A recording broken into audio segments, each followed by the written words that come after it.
Hello, I'm going to talk today about derivatives, and derivatives are the way that we use calculus to find slope, and we're going to need that for physics. So first of all, let's just talk about what slope is. This is going to be no surprise to anybody. I'm going to have a standard graph of a straight line. There it is, and I'm going to call that y of x equals mx plus b. We're used to this terminology, so we can see that the m is the slope, but we're going to prove that, okay? Do this really quick for a straight line so we can see what we do with curved lines and other functions, okay? We want to find the rise, delta y, over the run, delta x. And if I go down here, I'm going to call this point x, the beginning of the interval, and I'm going to call this x plus delta x, logically, okay?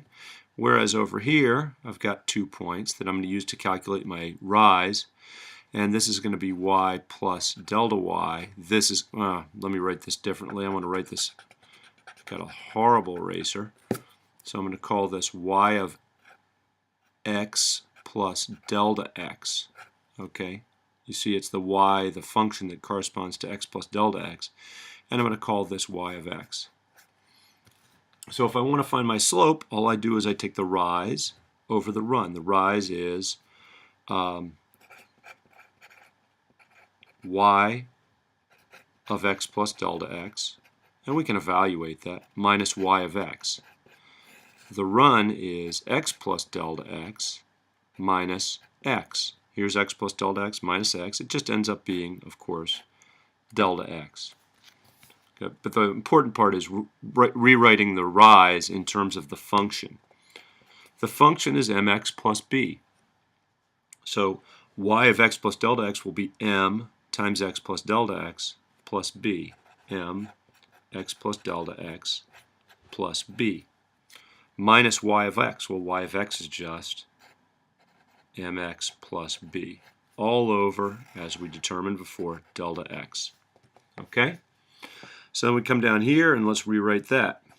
mx plus m delta x plus b minus mx, and I'm going to take away those parentheses, minus b. That makes it really clear what we can cancel. All over delta x. Well, let's look. We've got positive mx, we've got negative mx. We've got positive b, we've got negative b. We're left with m delta x over delta x.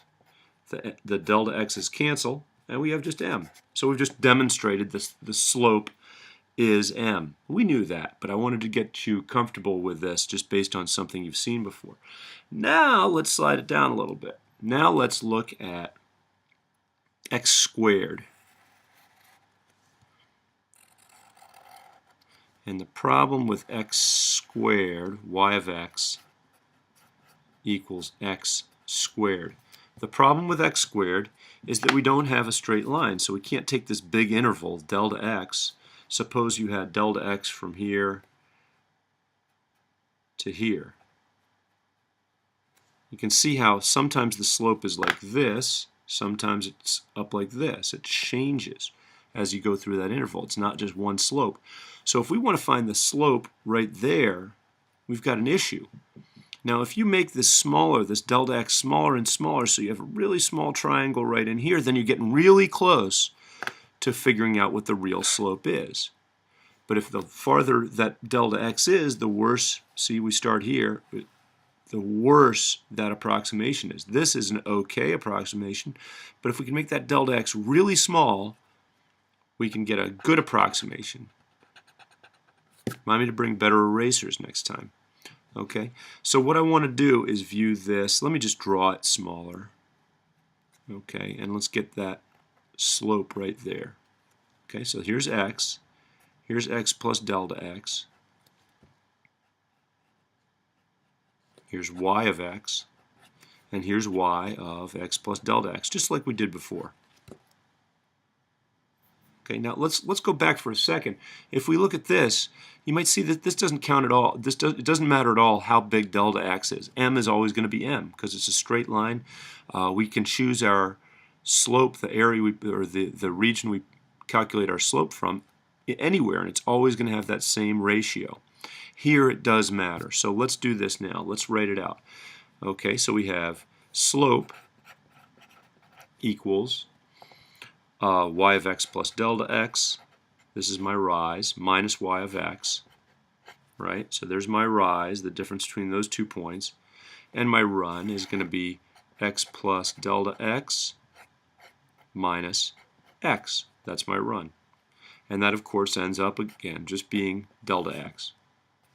Now let's plug that in. Let's say y of x plus delta x. So the function of x plus delta x would be x plus delta x quantity squared. Again, I'm just evaluating the function. Minus y of x is just x squared.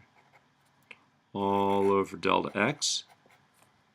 Okay, we can evaluate that. That's going to be x squared plus 2x delta x plus delta x squared minus x squared all over delta x. The x squareds cancel there.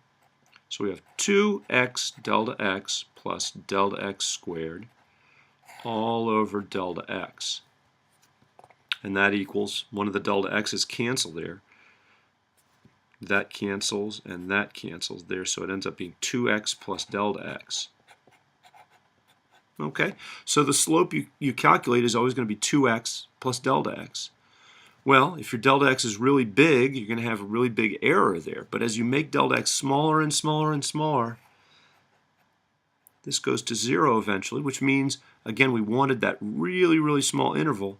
As you approach 0, this slope ends up being 2x. Okay? So really, if I go back up here, what I wanted to say was the slope will be the limit as delta x approaches 0. And that's what I did there. It ends up being 2x. Now, we can draw, if we did this for multiple different curves, x cubed, x fourth, etc., we can develop what's called the power rule. And the power rule makes it really easy. We don't have to do these limits every time. And the power rule says that, if my computer doesn't go to sleep, the power rule says that if we have a function y equals x to the n, and so the x squared, x cubed, x fourth, you can even do x to the 1/2, and x to any power. The derivative of this that we write like this, dy dx, we call it the differential change in y in response to a differential change in x. When we use delta y and delta x, this just indicates that we're shrinking that delta x down really tiny amount. This is going to be n, in other words, that exponent, times x to the n minus 1. See that? So I just take that n, put it out front, subtract 1 and put it up there. That's the only thing that changes. So let's try this. If y equals x cubed, well, let's do this one. If y equals x squared, 2x to the 1. Y equals x cubed, dy dx equals 3 out front, x to the 3 minus 1, x squared. Y equals x to the 16th, dy dx equals 16, again I pull that exponent out front, x to the 16 minus 1, 15. Okay, and you can even do it, last thing I'm going to talk about, square root of x. If y is square root of x, we can write that as x to the 1/2. You can even do this for negative exponents, but here dy dx equals 1/2, pull that out front, x to the 1/2 minus 1, negative 1/2. So this power rule is very, very easy. I was doing all this stuff up here just to kind of show you that you can do this process and it'll work. You can do it for all these, it would come out like this. But just remembering this basic power rule gets you through most of the differentials, most of the derivatives that we need in physics.